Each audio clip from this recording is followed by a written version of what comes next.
So in this group discussion, you will be discussing some of the components for the management strategies of spinal cord injury. So each one will be discussing some components related to management of the spinal cord injury with orthotics and prosthetics. Let's begin with the introduction. Cervical spinal cord injury affects the upper limb, hand function and breathing spine. Also affects the AD. It is overcome by using prosthetics and orthotics, which are the adaptive device which is used to support and maintain the upper limb position in function as well as in anatomical position also. Yes, in stroke cases, you will be using the management strategy with the motor relearning principle, in which the neuroplasticity helps you.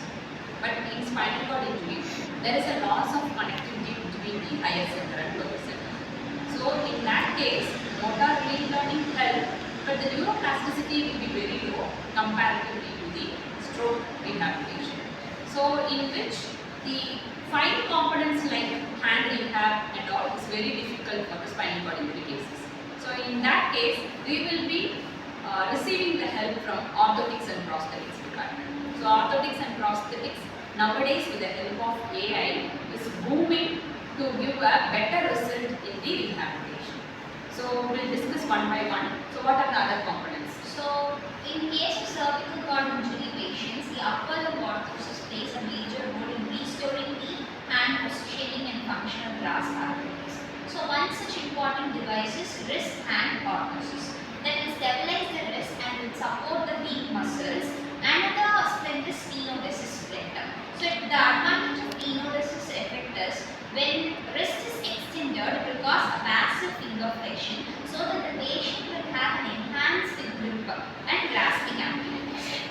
So these orthoses not only help the patient for basic functional activities such as holding utensils, cups and writing books, but also it will improve the skillful movements. Is in which we discussed about the tenodesis. This tenodesis is based on the principle of the active and passive insufficiency which you have learned in the biomechanics. So once the patient is about to grasp the object, the nerve injury will not help them to grasp the object passively. So in that you are using the tenodesis method. So in which the wrist extension will cause the passive finger flexion. So actively the patient can use that finger flexion for grasping the object. So each of the orthotics and prosthetic devices are based on the biomechanical principles. Some of the principles are used very effectively. So one of that is tenodesis. So the other component is, now coming to adaptive prosthetics and assistive devices. It is adaptive prosthetics and help patients with cervical spinal cord injury which perform daily tasks immediately. For example, by using universal cuff, spoons, pens and toothbrushes. Another helpful device is mobile arm support, which helps arm weight and helps patients move arm easily. Assistive technology can also include adaptive keyboards, phone holders and environmental control devices. These devices are important because they increase independence and also reduce dependence on caregivers. yes, she discussed the things to rehab the day-to-day activities. So in which the principle of task-oriented approaches is emphasized.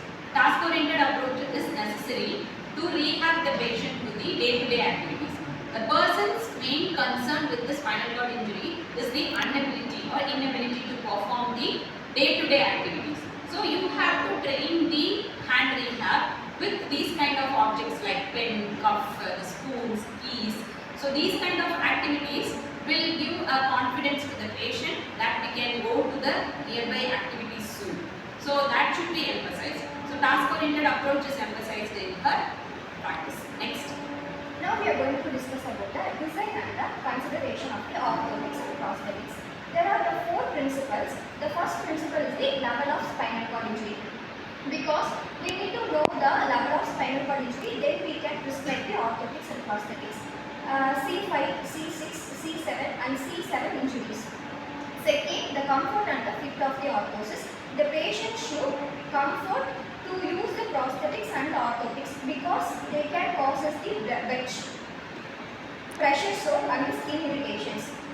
Third one, there is a weight and the material of the device. Lightweight material improve the comfort and the longer further use of the patient. Fourth one is the functional goal of the patient, such as eating independently, writing, operating the electronic devices. Then rehabilitation professional must before the customized orthotics and prosthetic devices based on the individual patient's need. These are the main principles and the consideration for the prosthetics and orthotics. Since the spinal cord injury case will be having a loss of both motor and sensation, the sensory component you should be keep it in mind while designing the orthotics and prosthetics. Comfort she explained. So comfort is the major component you need to address doing a orthotics or designing a orthotics for the patient. In case if you compress more the area which you are using the orthotics or prosthetics, that will lead to further injury of the peripheral nerves, or that can cause the pressure source as she mentioned. If the fit is not perfect, it is loosely fit, that will not give you the result which you expected. So comfort and design is the major component that you need to address before designing orthotics or prosthetics in the spinal cord injury case. So what is the next component? To summarize our discussion, Yes, summarize it. patient with cervical spinal cord injury often experience a loss of hand function and reduced independence. Orthotics devices such as wristband orthosis and discipline improve the hand positioning and functional grasp. Adaptive prosthetic tools like a universal cuff and mobile arm support assist the patient in performing the activities of daily living. Then when selecting this device, clinically must consider injury level, comfort, functionality and patient goals. Understanding this concept is important for rehabilitation practice as well as the examination. Yes. So in this group discussion, we were discussing about the orthotics and prosthetics for the spinal cord injury, that too particularly for cervical level, in which the hand rehab plays the main role. So hope you understood about the concept. This will be necessary for your exam preparation. So we were discussing about this, in which you have to elaborately study with the materials for a rehabilitation, and for the exam you can use these concepts in explaining to the examiner. So hope you all enjoyed this session. Thank you. Thank you.